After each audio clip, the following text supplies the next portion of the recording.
Hi guys, അപ്പോൾ എല്ലാവർക്കും മറ്റൊരു വീഡിയോയിലേക്ക് സ്വാഗതം. അപ്പോൾ ഇന്ന് പറയാൻ പോണ കാര്യം യുദ്ധം കാരണം പാചകവാതകം കിട്ടാത്ത കാരണം ഹോട്ടലുകളൊക്കെ പൂട്ടിയതിനെ കുറിച്ചിട്ടാണ്. ഞാനൊരു ദിവസം രാവിലെയും ഒരു ചായ കുടിക്കും, വൈകിട്ടും ഒരു ചായ കുടിക്കും. അങ്ങനെയായിരുന്നു ഇതേവരെ പോയിരുന്നത്. പക്ഷെ ഇപ്പം ഞാനത് രാവിലെ ഒരു ലൈമ് വൈകിട്ട് ഒരു ലൈമ് എന്നുള്ള അവസ്ഥയിലേക്ക് അയക്കുന്നു. ഒട്ടുമിക്ക ചായക്കടകളും എടപ്പാളൊക്കെ പൂട്ടിക്കെടുക്കാണ്. ഇനി തുറന്നതാണെങ്കിൽ അവരാണ് ഈ കെറ്റിൽ ചായ, അപൂർവം ചില കടകൾ മാത്രമേ ഗ്യാസ് ഉള്ളതുകൊണ്ട് അവര് ഓപ്പൺ ആക്കിയിട്ട് നോർമൽ ചായ കൊടുക്കുന്നുണ്ട്. പക്ഷെ ചായക്കൊക്കെ 10 രൂപ ഉണ്ടായിരുന്നത് 12, 15, 17 കഴിക്കണം ചിലയിടത്ത്. ചായയുള്ള ഷോപ്പിൽ കടിയില്ല, കടിയുള്ള ഷോപ്പിൽ ചായ ഇല്ല. അതാണ് ഇപ്പോഴത്തെ അവസ്ഥ.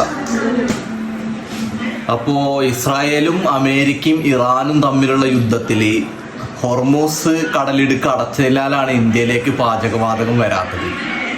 അതാണ് ഇൻഡസ്ട്രിയൽ ഗ്യാസ് നമുക്ക് കിട്ടാതാവാതിരിക്കാനും കാരണം, നമ്മുടെ ഹോട്ടലുകളൊക്കെ ഏകദേശം അടച്ചുപൂട്ടേണ്ട അവസ്ഥയിലേക്ക് എത്താനും കാരണം. അപ്പം എനിക്ക് പറയാനുള്ളത്, വോട്ടൊന്നും ചെയ്യാതെ യാതൊരു രാഷ്ട്രീയ പാർട്ടിയിലും അംഗത്തല്ലാതെ അല്ലാന്നുണ്ടെങ്കിൽ യാതൊരുവിധ രാഷ്ട്രീയ ബോധമില്ലാത്ത ആൾക്കാരോടാണ്.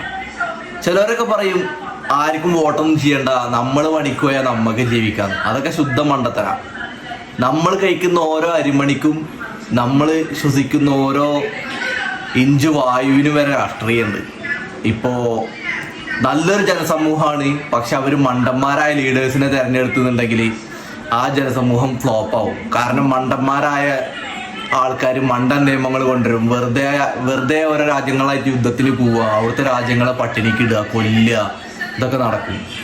അപ്പോൾ ഒരാൾക്ക് എന്തായാലും അത് നിങ്ങളിനി BJP ആയിക്കോ, ലീഗ് ആയിക്കോ, കോൺഗ്രസ് ആയിക്കോ, CPM ആയിക്കോ, ഏതെങ്കിലും രാഷ്ട്രീയ പാർട്ടിയിലെ നമ്മളെ ഒരു പ്രത്യയശാസ്ത്രത്തിൽ നമുക്കൊരു വിശ്വാസം വേണം.